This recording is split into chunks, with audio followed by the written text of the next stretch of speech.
Naman ko. Sige na. Sige na. Hi guys, and hi guys. Mute mo ka.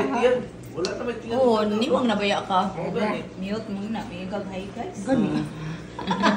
Nasakpan yun siya. Kada man nag-reels mimi.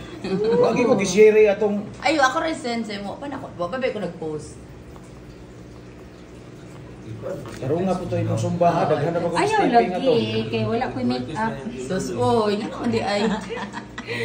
Di man mo doon ang engagement pag may makeup.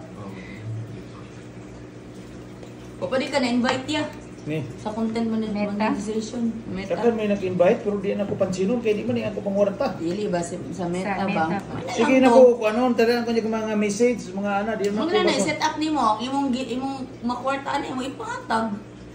Mukha mga tabi day siya. Happy din yung kung mag-pay out. Char. Oh, na may daghan siya mga notification sa ko i-send me. $24. Wala ko pansin na ba kay daghang pag ako mo post daghang kay mo fans nako. Mao nga ni daghang kay viewers din dagko ng imo. Sus labi na maghapon ko bahog magmari ko. Grabe. Uy. Bisayap na ay. Uy. Grabe ay. Oo. Master kayo. Kasi itong ako part sa akong video. Kasi dawat. Oh, kini mo ya oh. Ito na. Oh, kini mo la kay gamay. Ay gamay mi oh. Gusto pa ka buka kaon. Oh. Native ni siya. Oo, na. Grabe kayo. Dako kayo nag-focus. Ayo bo. Oh, Kung nagapalit ko og 4 kilos sa una